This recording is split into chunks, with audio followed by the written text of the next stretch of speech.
Hello, welcome back. It's been way too long since I posted a full length video here. I really missed creating these for you, and I'm so excited to finally be back. I promised myself to stay more consistent this time, so let's see how that goes. We are going to be painting something very dreamy, very beautiful, inspired by a picture I clicked few months back. I can't wait to show you how simple and fun this process is going to be. Grab your supplies, get comfy, and let's get started. Let's take a quick look at the materials we'll be using. First up, a canvas. Any canvas you have at home will work just fine. I'm using a deep edge canvas here. It's already primed and ready to go. Next, palettes. I'll actually be using two for this because I like having a little extra space to spread out and mix my colors. I just prefer it that way. And for paints, we'll be focusing on all the warm glowing tones, lots of yellows and oranges and a few other basics. Instead of running through the whole list here, I'll leave all the colors in the description below so you can make a note of them easily. I always have lots of white and black handy because we always need more of those. Let's talk about brushes. A thin round brush, one filbert brush and a flat brush. These three are the essentials. You can tackle just about any painting with them. And for the finer details like wires or really thin lines, I've got some miniature brushes and some pigment liners. I'll also be using a beauty blender. You can use any sponge you have lying around or just stick to a brush, but I find that sponge makes blending the background so much more smoother. I also have a little swatch sheet on the side. This is super handy to test out colors as we go, and I'll be showing you exactly how to mix and apply them throughout the process. We'll need a piece of cloth to wipe the brushes and 2 jars of clean water. And that's it. That's all you need for this painting. Let's get started.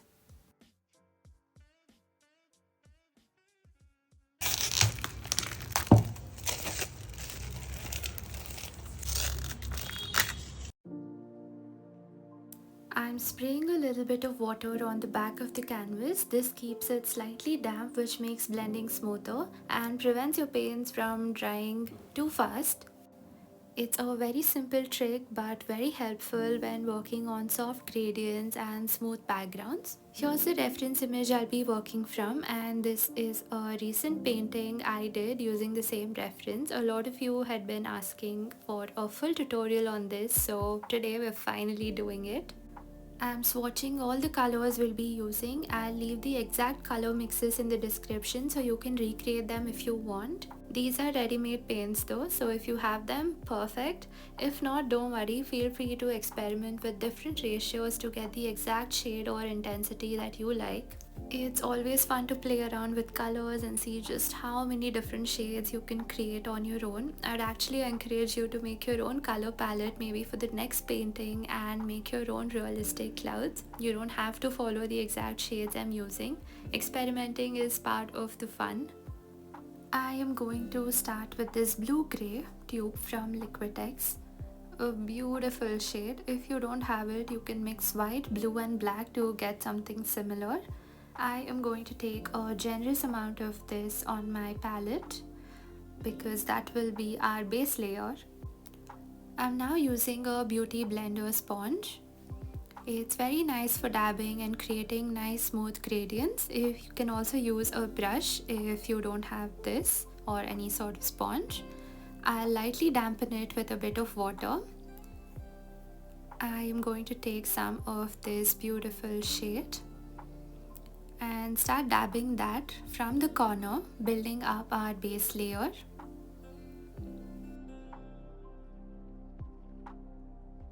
Got this huge bottle of white. Taking some of this and adding it right next to the blue-gray color that we added. You can switch between the white and blue as needed. Next, we are adding a bit of grey. There's a mix of black and white. Notice how I'm using circular motion to blend everything. This entire top section will be dark and this area here will have all the lighter shades, so we won't be adding any dark colors here even for the base layer. because we're going to go straight in with yellows and oranges, and if we have grey underneath, the yellows wouldn't pop as brightly. So we're just covering this part of the canvas with grey for now, leaving the areas where we'll add yellow untouched. This way the colors stay vibrant and layered just right. Also, this isn't the final layer, it's just the base layer, so don't stress if it's not perfect. Just make sure to leave a little bit of the canvas showing through in some areas because we'll need that for the clouds. And the layers on top will add depth, so it's totally fine if this layer is a bit transparent.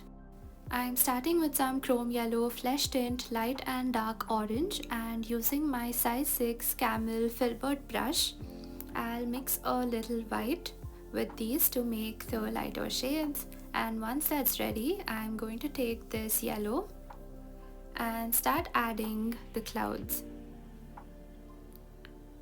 Make sure to apply this yellow color only on the blank canvas areas and not over the grey color.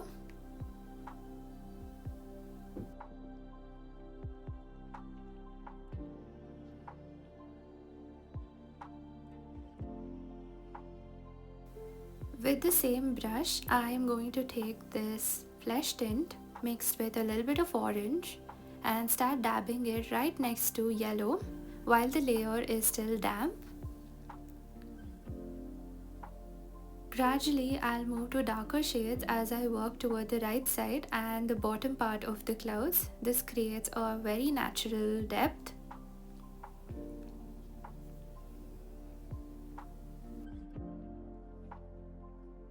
I'm mixing orange with a touch of this blue-grey to create a gorgeous rich brown. Avoid using plain brown directly. Mixing it this way gives a more vibrant layered look that blends beautifully with all the other colors here. And as you work, observe where the darker clouds naturally fall and follow the brush strokes. Once that's done, go back with some lighter shades to fill in and blend.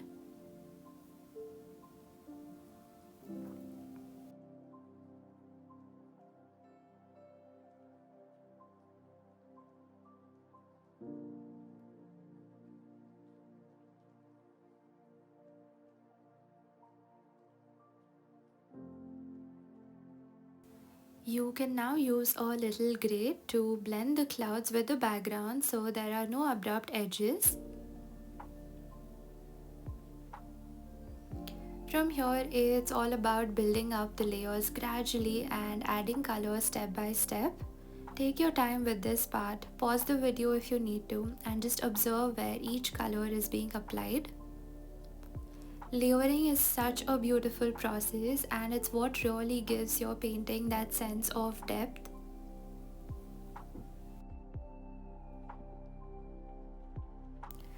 Now coming with some light orange and painting in between yellow and browns to create that intermediate shade and to blend them together to get a beautiful gradient.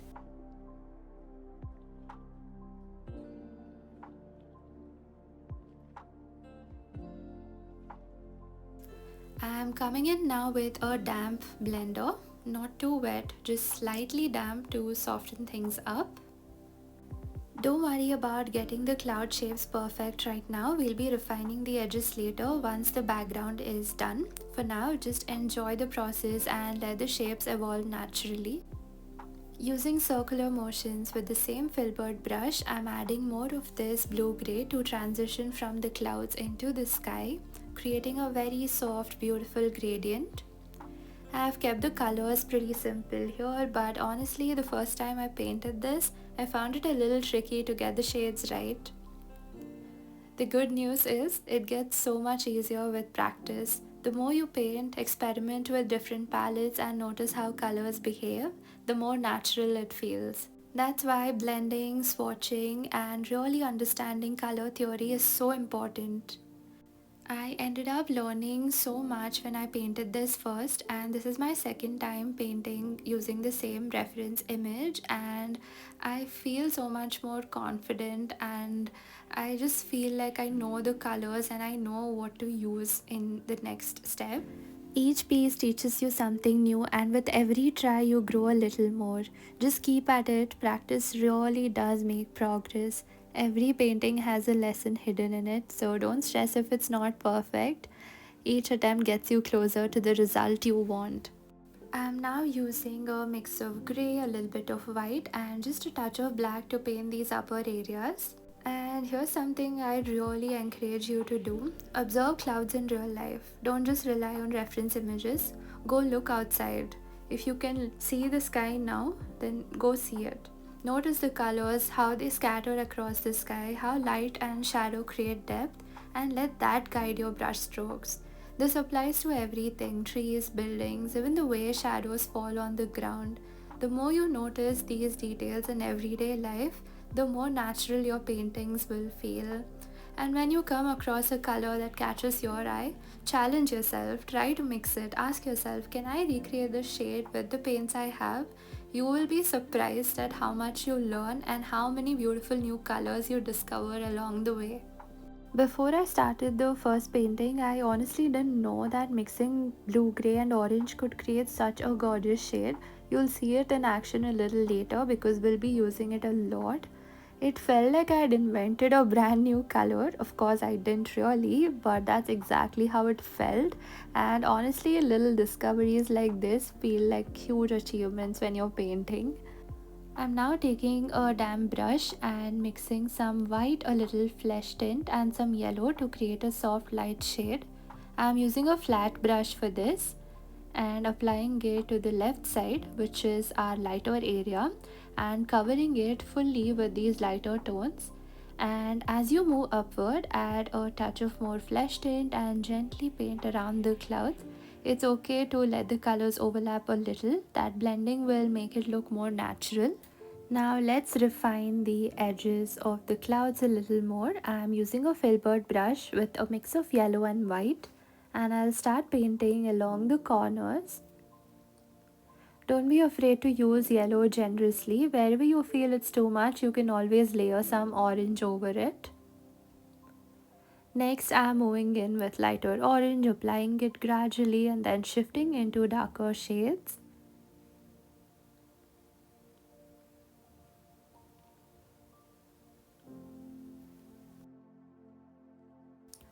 Now taking a mix of flesh tint orange and lighter orange. Just like we did with the first layer, I'm working from the lightest colors first and then layering on the darker tones without completely covering the lighter ones. That's how you build depth with acrylics, slowly, patiently, and with lots of layering.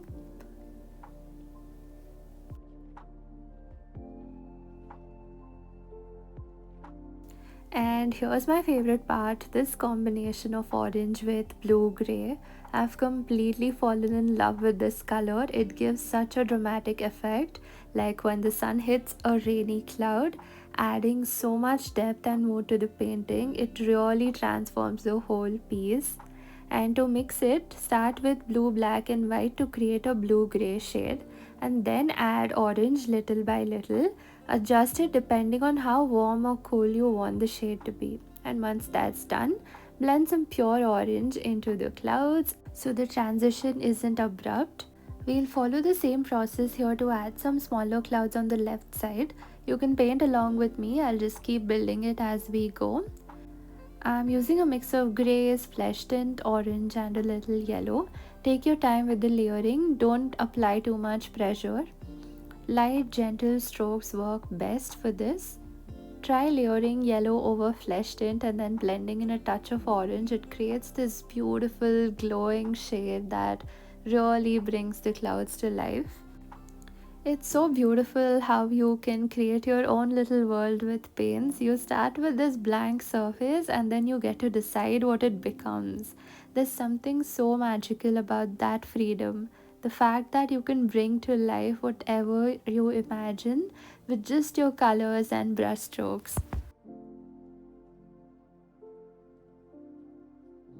Now that the background is done, let's move on to painting the lamppost and adding all the little details. We'll also paint the sides of the canvas to give it a nice finished look. I'll be using a very thin liner brush, since it makes the work much easier. Going with a Camel size 2 artist brush.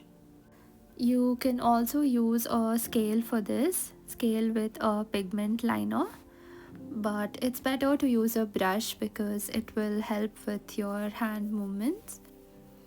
I'm using a mix of black, white and a little bit of blue.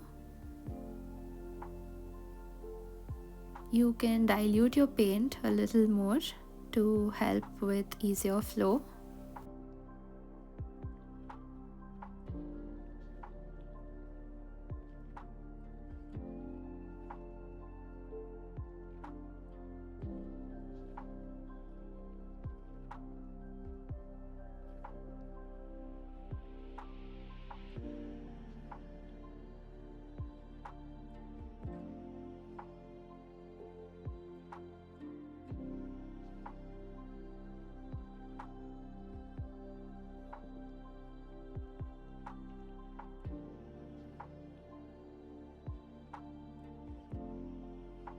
You will notice there are lots of little details here, street lights, wires and other small elements. We are going to keep it minimal and not add too many, just enough to suggest them. For this part, I definitely recommend using a scale because we don't want to accidentally mess up this sky we've just painted.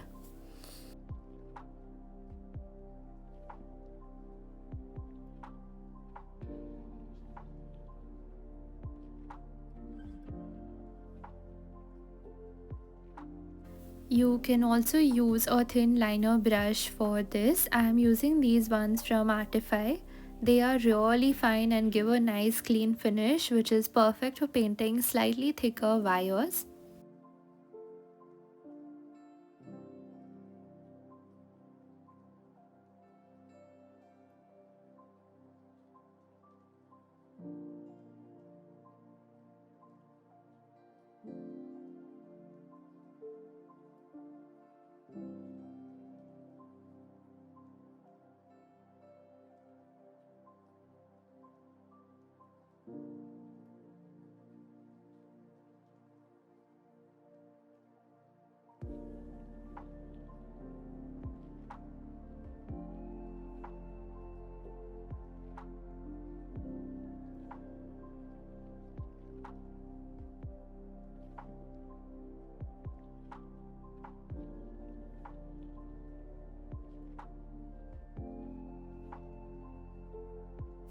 Now for the final component of our painting, the tree silhouettes. I'm taking some black paint and starting with tiny scattered leaves at the top. As I move downward, the leaves get denser, so I'm resting my brush more as I go. This technique helps you build the entire silhouette naturally and gives it a nice balanced look.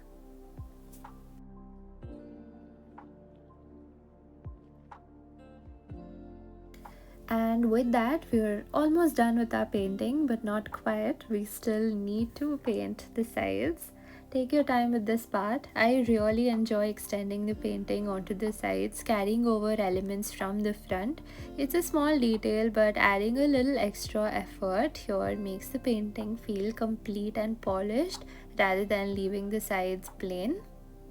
And it's always nice to put in a little extra effort in your painting to make it look better.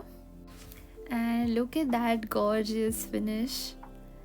It just takes your painting to a whole new level. And finally, we are completely done with the painting. Just look at how beautifully the cloud layers are showing through and how warm and rich this section looks thanks to our gorgeous oranges. Honestly, I think I like this one even more than my first attempt. The colors are more vibrant, the layers are more dynamic, and it just feels richer overall. I hope you enjoyed this little video, and if you did, let me know in the comments. Also tell me what else you would like to learn. And if you want more tutorials like this, you know what to do. Hit that subscribe button. I also post short behind the scenes reels on Instagram, so you can catch a little extra of the process there as well. Do share your creations with me. Thank you so much for joining me today, and I'll see you in the next video.